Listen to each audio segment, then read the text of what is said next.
Hi, and welcome to Matt Holman Talks Mental Health, the podcast where I have the opportunity to sit down and chat to amazing humans about their journeys with mental health. For this episode, I'm talking about neurodiversity. And as we're doing in celebration of Neurodiversity Awareness Week, it's wonderful to have a fantastic guest on, Lillian Crawford. Welcome to the conversation, Lillian. Thank you for having me. Oh, you're more than welcome. So Lillian was introduced to me by another guest of my podcast, a previous guest, Matt Crawford. So there is a relationship in there, of course. But Lillian, we're going to learn about your journey. So if you want to just introduce yourself briefly, and then we'll get into the full conversation. Yeah, so I'm Lillian. I'm a freelance film critic. I write for many publications, including BBC, Sight and Sound, Little White Lies. And yeah, I'm 24. I don't know what else to sort of say to introduce myself. But yeah, that's what I mostly do. Brilliant. And of course, this topic that we're going to cover today talks around neurodiversity. So we are going to delve into or dive into that very shortly. So Lillian, the question is, tell us a story. Tell us a little bit about your journey, your life, and how Yeah. neurodiversity has played a big part in that. Okay. So when I was a child, my parents suspected that I might be autistic, and started to take me to see medical professionals to talk about that. And I have sort of strange memories of sort of being sat on the floor in doctors' offices, being told to sort of just play with things and being asked very strange questions that sort of seemed very peculiar to me. I suppose when a child doesn't know that they're being tested for autism, then those questions about what a facial expression looks like can seem rather peculiar. I remember that there used to be someone who would come into my school sometimes to sort of monitor me, and I was quite wise to this and always would come home and tell my parents, oh, the spy's been into school today. It's like I sort of could tell that they were watching me from the background. And then I had a very strange sort of explanation, and the way that I remember it was as I got older, and this went on for quite a long time, was that I couldn't be autistic because there were enough sort of signaling factors that would suggest that I couldn't. The fact that I had a sense of humor, that I could make reasonable eye contact. And I remember the doctor sort of saying that there was a spectrum of autism where you have sort of, and these are very sort of dated ways of describing it now, that you would have sort of a low functioning autism and a high functioning autism and normal people in the middle. And that I was sort of between normal and high functioning, which is very much not how we talk about the autism spectrum at all anymore. So it's amazing how much that's changed in sort of from when I was at primary school to how I went back through that diagnostic process as an adult, because I was diagnosed with complex PTSD when I was at university. And during those discussions with my doctor and my therapist, they suspected that I might also be autistic. And that conversation had changed quite dramatically by that point. And it made a lot of sense about the difficulties I'd had throughout my life in socializing, in feeling like how I could fit in, making friends, but also very much why I was so obsessed with academia and my studies, and learning and reading so voraciously, and wanting to sort of know absolutely everything. So I started, I did a lot of quizzing. Quizzing is something that I do. I used to work, I worked for the past year on University Challenge, writing questions. So it sort of, that was the peak of my sort of interest in memorizing facts, and mostly film, which is how I got to where I am now, thinking about film, and also thinking about why I see films in a different way to a lot of people do, which has helped me as a film critic, because people tend to come to me because my perspective on films tends to be quite different, and intriguing to people who like the fact that my opinions sort of diverge from what the majority of people see when they see films and making connections between them. And that's led me to a project that Queen Mary University runs called the Autism Through Cinema Project, which is funded by the Wellcome Trust. And this involves talking about films in relation to autism. I have a friend who's also autistic, and he sort of introduced me to this project, and talking about how films sort of mirror our lives, how we see things, how we can use not just films that are about autism, but films that might have an autistic sensibility or a way of seeing things, that I found really interesting. And I've been doing these, we have a podcast called Autism Through Cinema. Okay. And we look at films in that way. And I recently spoke at a conference that we had about a film which I looked at as an undergraduate in relation to autism.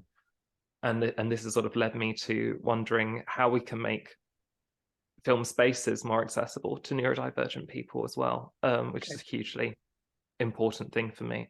And I've been running some relaxed screenings with the BFI, talking about how we can make the cinema space more inclusive for neurodivergent people as well. So yeah, that's pretty much my story with autism so far.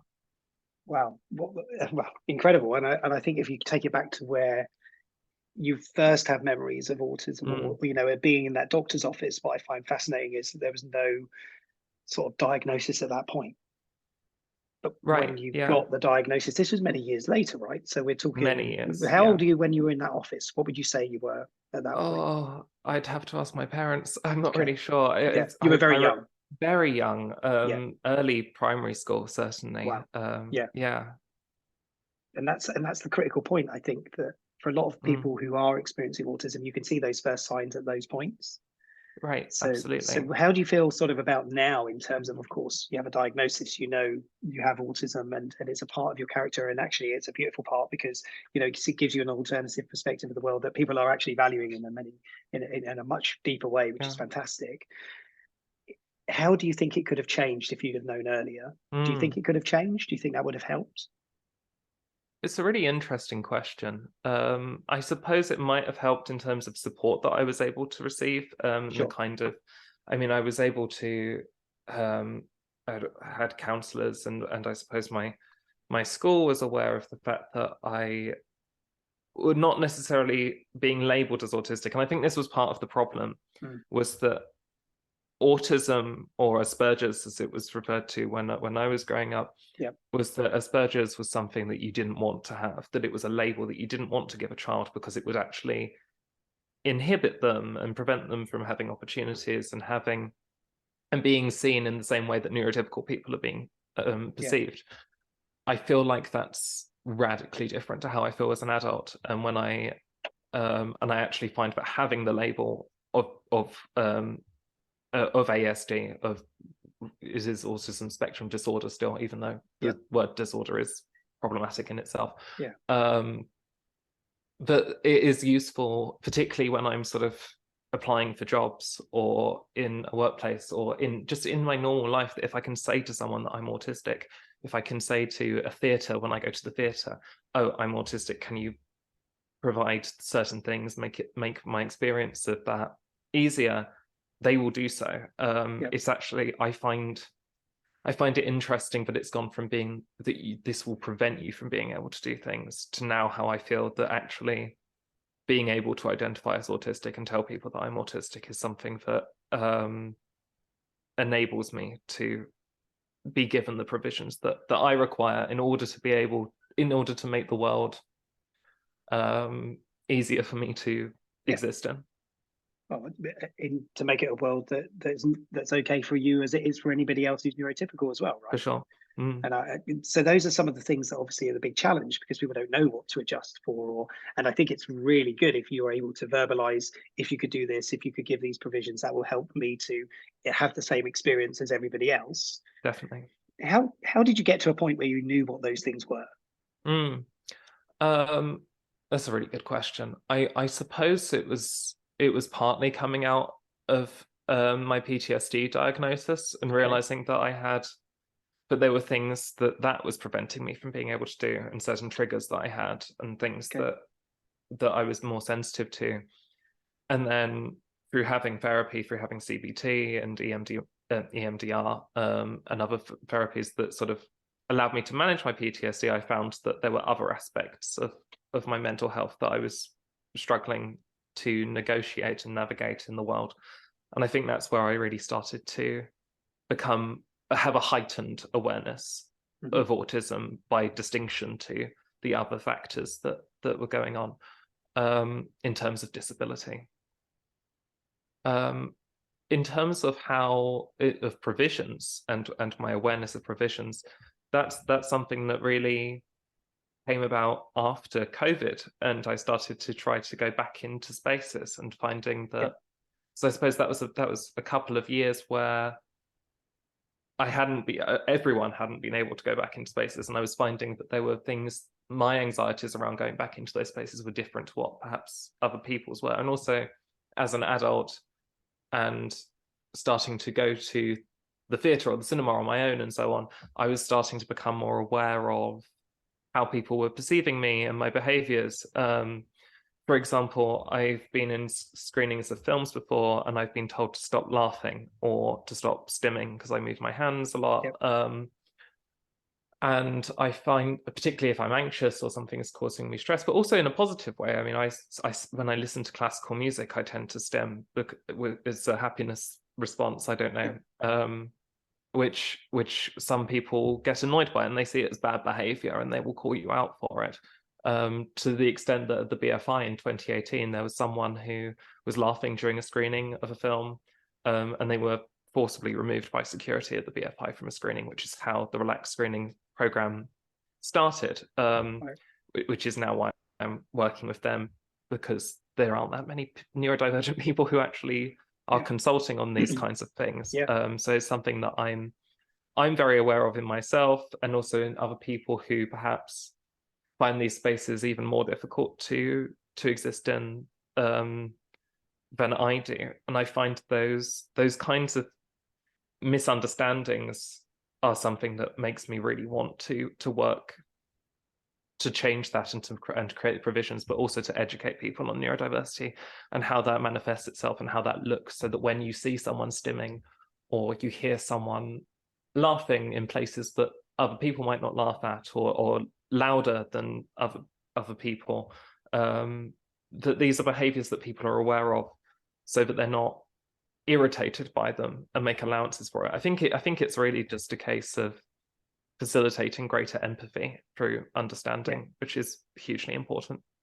And you know, this is one of the reasons why we do these episodes, is to help people to learn through the eyes of somebody that is experiencing something, you know, whatever that may be, whatever, you know, challenges that they face through their lives. I do want to ask you a quick question, if that's okay, on your perspective of stimming. So obviously you mentioned stimming a couple of times. Now I know there'll be some people out there who will not necessarily know what stimming is, especially within autism. Can you just describe from your perspective sort of stimming and how it helps you?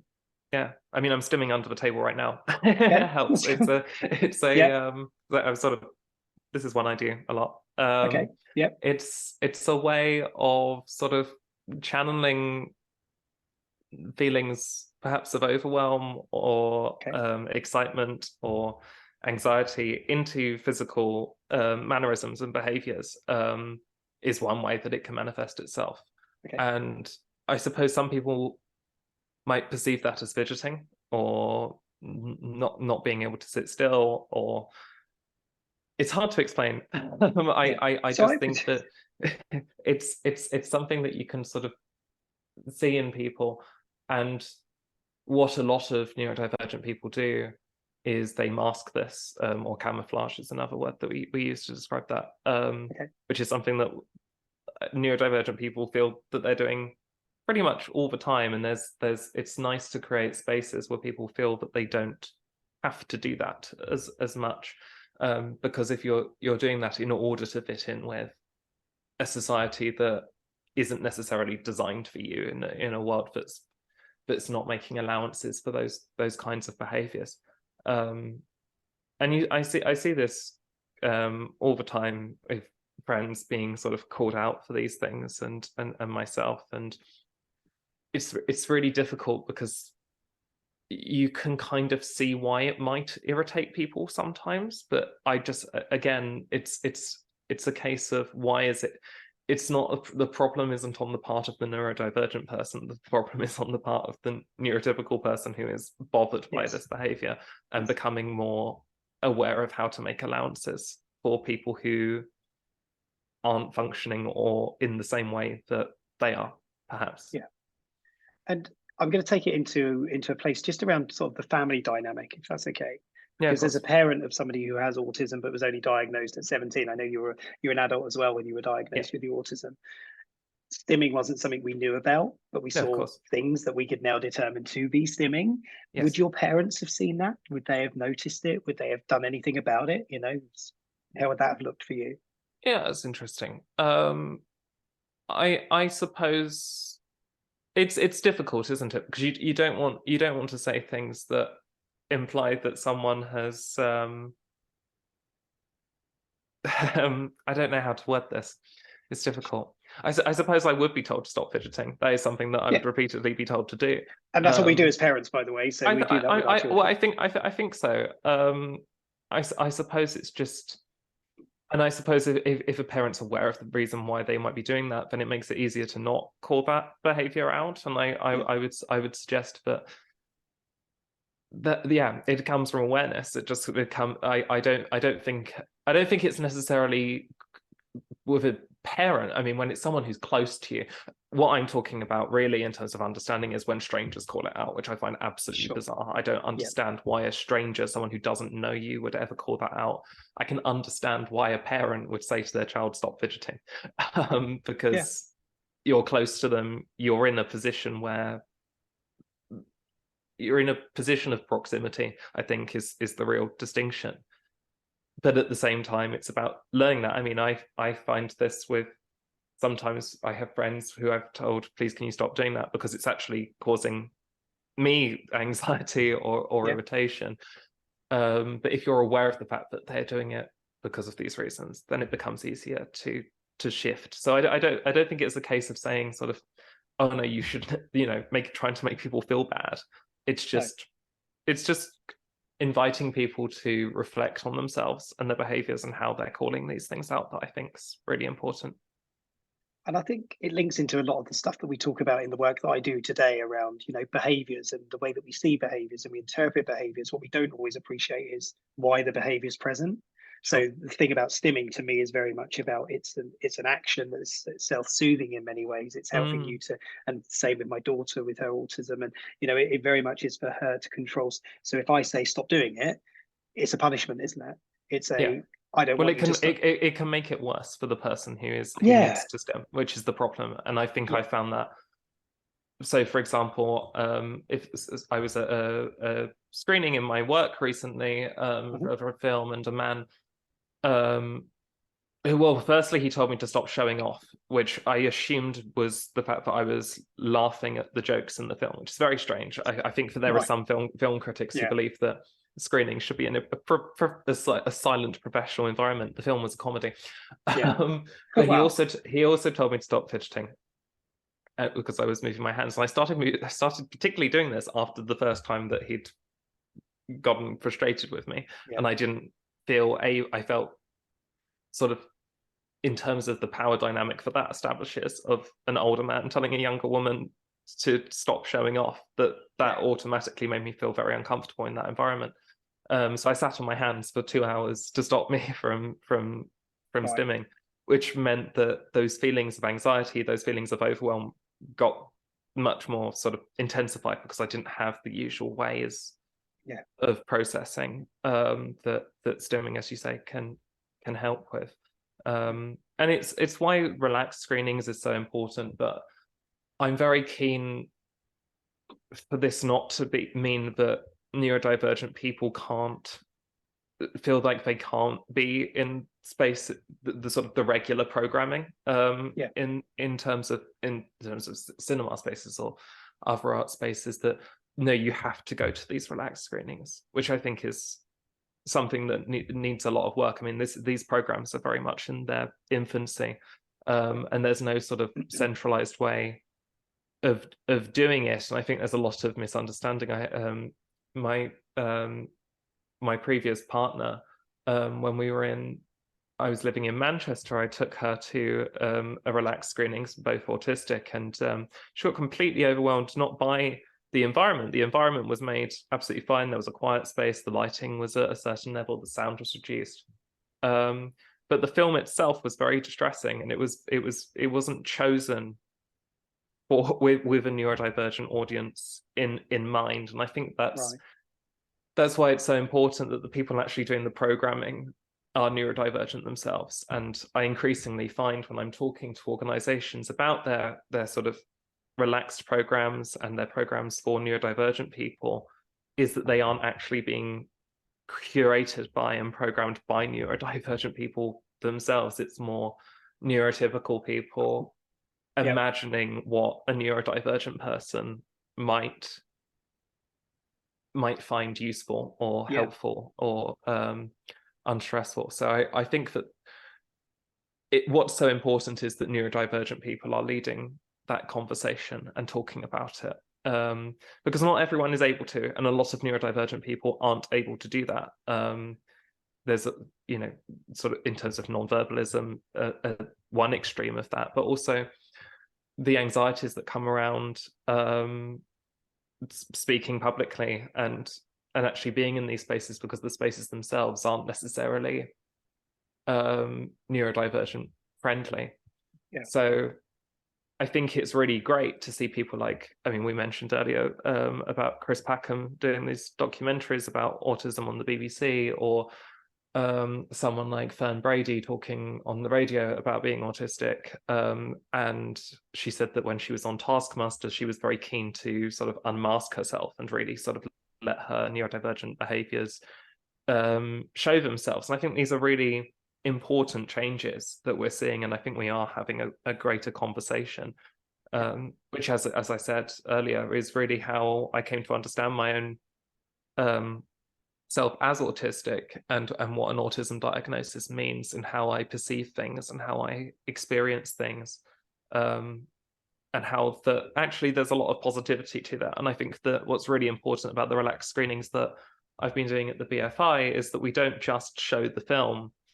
I introduce the film at the start for a few minutes. I sort of prepare people, tell them what might be distressing, but also the themes that they might want to be looking out for in relation to autism. And then after the screening, we have an hour's discussion space in a relaxed environment that people can come to. They can give us feedback about the screening, but also mainly just to talk about the film itself. And that can be in whatever way they want to do that. And I found those discussions incredibly fruitful and fascinating to hear from people who sit in sort of all parts of the neurodiversity spectrum, and hear their thoughts on the film that they've watched. And I think that's really valuable. It's not a one-size-fits-all category that I think a lot of institutions try to put people into, that everyone who is neurodivergent needs the light to be at a certain level, or needs the sound to be at a certain level, or they'll all be distressed by exactly the same thing, which is completely not the case. Yeah. Which is perhaps why I'm more keen on trying to work out in awareness, so that, because I think that the things that are really most distressing and most inhibiting are actually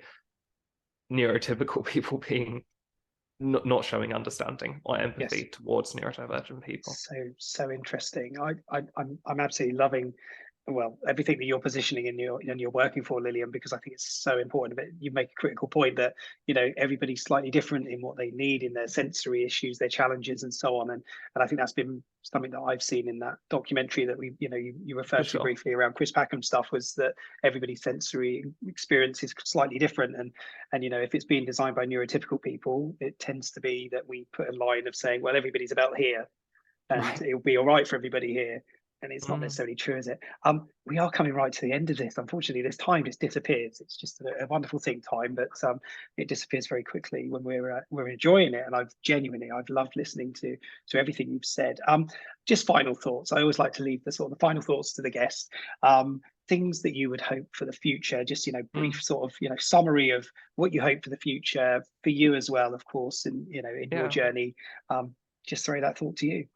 Oh my goodness, that's a big question. Quite a big question, isn't it? Yeah. It is, but I really do feel that there's a lot of excitement around these conversations, and the conversations that you're leading, which are incredibly important, and also having those in a more public sphere, because I think that real sort of driving towards understanding and empathy is really what I hope for, and that these programs that I'm interested in and talking about and working on are in their infancy, and to see it as not sort of the final step in it, and that there's a solution that can be achieved easily, but one that involves constant conversation and dialogue. And I think that I'm optimistic that will result in a better situation for neurodivergent people.